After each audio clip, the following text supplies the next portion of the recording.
अस्सलाम वालेकुम, kitchen with Mehru में हाजिर हूँ एक और नई मज़ेदार सी रेसिपी के साथ। आज मैं लेकर आई हूँ चिकन पकोड़ा की बहुत ही लाजवाब रेसिपी। बहुत ही इजी रेसिपी है और कुछ टिप्स के साथ आज मैं आपको चिकन पकोड़ा बनाना बताऊँगी। कैसे आप परफेक्ट घर पर ये आसानी से चिकन पकोड़ा तैयार कर सकते हैं और फिर आप बाज़ार के चिकन पकोड़ा को भूल जाएंगे। इस वीडियो को आखिर तक ज़रूर देखें और कुछ टिप्स मैं साथ साथ बताती जाऊँगी। आइए इस मज़ेदार से चिकन पकोड़ा को बनाने के लिए देखते हैं हमें किन किन चीज़ों की ज़रूरत है। चिकन बोनलेस हमें चाहिए होगा हाफ़ केजी और इसको मैंने अच्छी तरह से साफ़ करके धो के रख लिया है और इसे हमें बाइट साइज़ में कट करना है। आप देख सकते हैं बहुत ज़्यादा बड़े पीसीज नहीं और ना ही छोटे पीसीज हैं।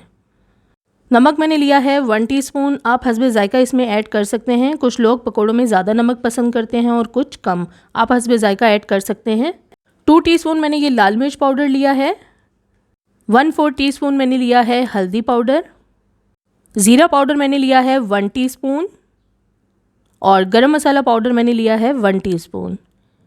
इसमें कसूरी मेथी जाएगी ½ टेबल स्पून, ये ज़रूर ऐड करें, खुशबू और जायके में इजाफा करती है।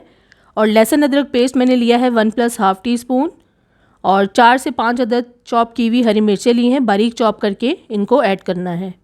लेमन जूस हमें चाहिए होगा 3 से 4 टीस्पून। और अब हमें सबसे पहले चिकन को मैरिनेट करना है। एक अदद बड़े बोल में मैंने चिकन डाल दिया है, साथ ही इसमें लहसुन अदरक पेस्ट डाल दिया है, चॉप की हुई हरी मिर्च, नमक, लाल मिर्च पाउडर, हल्दी पाउडर, ज़ीरा पाउडर, गरम मसाला पाउडर, कसूरी मेथी, लेमन जूस। अब इन तमाम चीज़ों को हमें हाथ की मदद से बहुत अच्छे से मिक्स कर लेना है ताकि तमाम मसाला चिकन के पीसेस पे अच्छे से लग जाए। अब ये देखिए मैंने अच्छी तरह से तमाम मसाला लगा लिया है, बहुत ही अच्छी तरह लग गया है। इसे अब हमें कवर करके तकरीबन 1 घंटे के लिए फ्रिज में रख देना है। गर्मी है, इसे बाहर ना रखें, आप इसे फ्रिज में रख दें ताकि अच्छे से ये मैरिनेट हो जाए। इसके लिए हमें ड्राई कोटिंग करनी होगी। उसके लिए हमें जिन चीज़ों की ज़रूरत है वो ये हैं। बेसन हमें चाहिए 1/4 कप।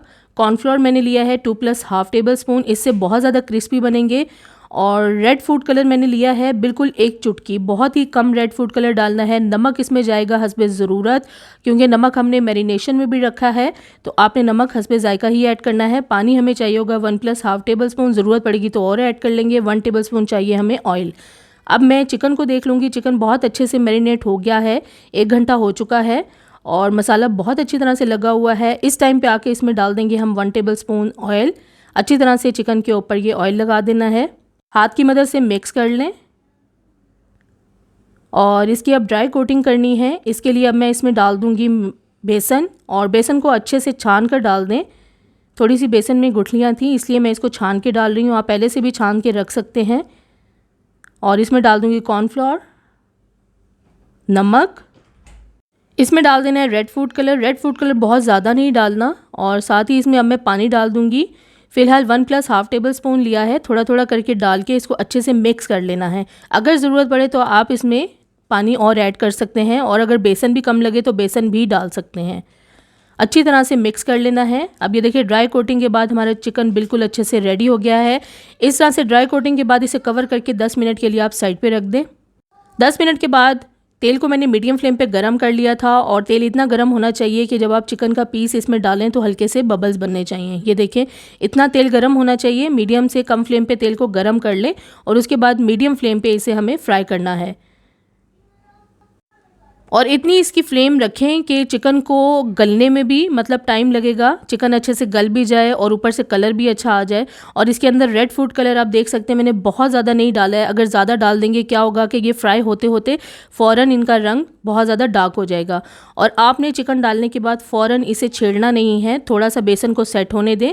जब बेसन अच्छे से चिकन के ऊपर सेट हो जाए तो फिर इसकी साइड पलट दें। बेसन लगे चिकन या मछली को फ़ौरन तेल में डालने के बाद हम चम्मच से हिलाते हैं तो क्या होता है कि उससे इसके ऊपर से लगा हुआ बेसन उतरना शुरू हो जाता है। सबसे पहले आप बेसन लगी चीज़ को फ्राई करें तो उससे पहले 1 मिनट तक फ्राई होने दें ताकि अच्छे से बेसन सेट हो जाए। फिर उसके बाद आप उसको अच्छे तरीके से पलट दें। हल्के हाथों से इसे अब मैं पलट रही हूँ और बहुत अच्छी तरह से क्रिस्पी होने तक हमें इसे फ्राई करना है। और ये जो फालतू ज़र्रात होंगे, बेसन के पीसीज होंगे, वो हम निकाल लेंगे। मीडियम फ्लेम पे इसे मैं फ्राई कर रही हूँ और इतना इसे फ्राई कर लेना है कि चिकन अच्छे से गल भी जाए। इसे मैरिनेशन के लिए रखा भी इसीलिए था कि चिकन अच्छे से जूसी हो और अच्छे से ये गल जाए। अब ये देखिए हमारा चिकन जो है वो बहुत अच्छी तरह से पक चुका है। इसे अब मैं इसमें से निकाल दूँगी ये देखिए चिकन बहुत अच्छी तरह से और कितना ज़बरदस्त इसके ऊपर कलर आया है, बहुत ही अच्छी तरह से ये पक चुका है। और अब मैं इसे टिश्यू पेपर के ऊपर निकाल के रख दूंगी और बाकी के चिकन को भी इसी तरह मैं फ्राई कर लूँगी। अगर तेल बहुत ज़्यादा गर्म हो गया हो तो आपने उसका टेम्परेचर लो करना है, यानी फ्लेम लो करके इसे हल्का सा गर्म कर ले। अगर तेज़ गर्म है उसके बाद आप इसमें चिकन के पीसेस डाल दें।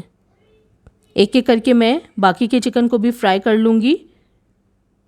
चिकन ऐसी चीज़ है कि इसे हम हाई फ्लेम पे नहीं पका सकते। अगर बेसन लगा के पका रहे हैं तो इससे क्या होगा, अगर हाई फ्लेम पे पकाएंगे एक तो इसका ऊपर से कलर बहुत ज़्यादा डार्क हो जाएगा और दूसरा इसके अंदर जो है वो चिकन मुकम्मल तौर पर गलेगा नहीं। अब ये देखिए चिकन डालने के बाद हमें इसे हिलाना नहीं है, पहले इसे मैं कुछ देर के लिए पकने दूंगी ताकि इसके ऊपर लगा हुआ जो बेसन है वो अच्छे से फ्राई होने के बाद सेट हो जाए। जब अच्छे से फ्राई होने के बाद सेट हो जाएगा बेसन तो फिर मैं इसकी साइड पलट दूंगी। अब इसमें अच्छे से बेसन सेट होने के बाद जब चम्मच हिलाएंगे तो आप जितना मर्जी चम्मच हिलाएं, बेसन इसके ऊपर से उतरेगा नहीं। और ये देखें ये भी चिकन हमारा अच्छे से फ्राई हो गया है, बहुत ही ज़बरदस्त कलर आया है और बहुत ही प्यारी खुशबू आ रही है। आप जब ये चिकन पकोड़ा ख़ुद घर पर बनाएंगे तो आप बाज़ार के चिकन पकोड़ा को भूल जाएंगे, बहुत ही लाजवाब टेस्ट है इसका। ये भी अच्छे से फ्राई हो गए हैं, इनको भी मैं निकाल कर अलग टिश्यू पेपर पर रख लूँगी। हमारा चिकन पकोड़ा बिल्कुल रेडी है और इसे अब मैं गरम गरम डिश आउट कर लूँगी। देखें कितना ज़बरदस्त इसके ऊपर कलर आया है और इसे आप अपनी मर्ज़ी की चटनी या सॉस के साथ सर्व कर सकते हैं। और अब मैं आपको ये दिखाती हूँ कि इसके ऊपर बेसन बिल्कुल भी नहीं उतरा है, मुकम्मल तौर पर कोटिंग अच्छे से हुई हुई है और बिल्कुल अच्छे से ये फ्राई हुआ है और अंदर से ये जूसी है, ऊपर से ये क्रिस्पी है। ये देखें कितना ज़बरदस्त चिकन अंदर से गल चुका है और इतनी फ्लेम पे पकाया है कि अंदर से चिकन गल भी जाए और ऊपर से अच्छा सा कलर भी आ जाए। यही परफेक्ट चिकन पकोड़ा की रेसिपी है और इसी तरीके से आप ज़रूर घर पर ट्राई करें, चाहे इसे आप रमज़ान में बनाएं या रमज़ान के बाद आप इसे टी टाइम में भी बना सकते हैं और इसे आप अपनी मर्ज़ी की केचप या अपनी मर्ज़ी की सॉस के साथ सर्व कर सकते हैं। आज इस वीडियो में आपको मैंने चिकन पकोड़ा की बहुत ही लाजवाब रेसिपी बताई है, इजी रेसिपी है। आप बाज़ार के चिकन पकोड़ा को भूल जाएंगे जब आप ये खुद घर पर ट्राई करेंगे। बहुत ही लाजवाब टेस्ट है, ज़रूर इसे ट्राई करें और मुझे कमेंट्स में ज़रूर शेयर करें ये वीडियो आपको कैसी लगी। अगर अभी तक आपने मेरे चैनल को सब्सक्राइब नहीं किया तो प्लीज़ मेरे चैनल को सब्सक्राइब करें, लाइक करें, शेयर करें और बेल आइकॉन को ज़रूर प्रेस कर दें ताकि मेरी आने वाली नई वीडियो को नोटिफिकेशन सबसे पहले आपको मिले। अल्लाह हाफिज़।